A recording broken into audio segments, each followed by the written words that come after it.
I feel so left out because everyone's talking about the books that they've read and what's on their nightstand. I got 8 books on my nightstand. I've read chapter 1 of all 8 of them.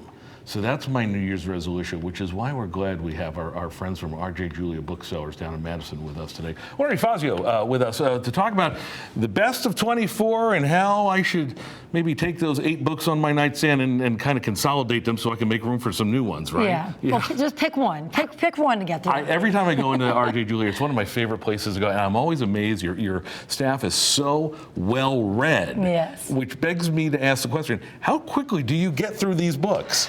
I read a lot of books last year, but you have to find time, and it's hard. And we read all the books amongst all of us. Right. Well, maybe not all the books, but you know, there's a good we read a lot of them. Good yeah, and the ones that we really like are the ones that we're usually recommending. I will tell you, when Lori sent me the list of what we were going to talk about, I actually recognized a couple of them from what I've read. Ooh, that sounds good. But these really made the top of the list. We're going to go left to right here. We're going to start with the first one, which I think is great because it's a historical one, but also if you know your Mark Twain, yes. you're familiar with him. Right. This is James. Talk about James. James is winning all kinds of awards. Yeah. It's one of my favorite books of the year. It's in the New York Times top 10.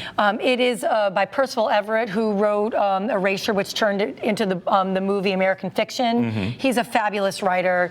It's being dubbed as like a retelling of Huck Finn, told from James's point of view. The slave, Jim, right. Know, so.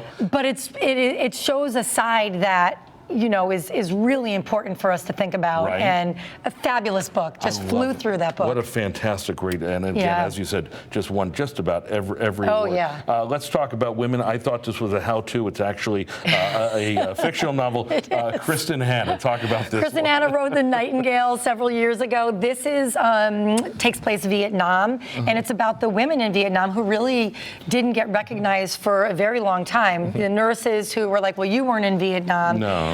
It's a tough book. I mean, there's definitely hard things to read in this book, but it's fast-paced, and coming back from Vietnam, how that's really was part of the battle. Absolutely. Again, that is the novel.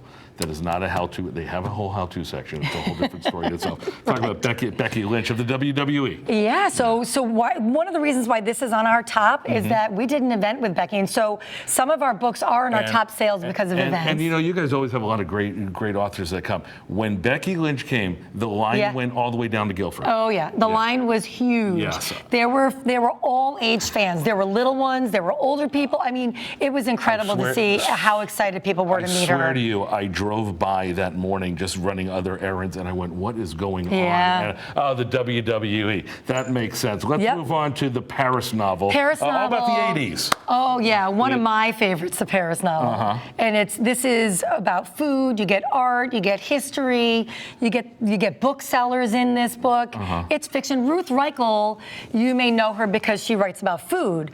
This is actually a novel. Really well done. She's expanding her horizons. Everyone loves murders. Only murders in the building. This would be Richard Osman, who's starting a new series. And this is it. So on the Thursday Murder Club is our staff. When he came to do an event with us earlier this year, it was the most staff-attended event that we ever had. All of our staff asked for the night off. That's always a sign. And he was incredible. And his books are just fun and funny and witty and really well written. We're going to bang through the last two. We got Tangled Up in You, which is a retelling of Disney's Tangled, which is a retelling of Rapunzel. What makes this one different? Well, Christina Lauren just draws those young adults in as well as adults, and romance has exploded on the scene over the past couple of years. I bet. So and they all come in paperback. They're pretty covers.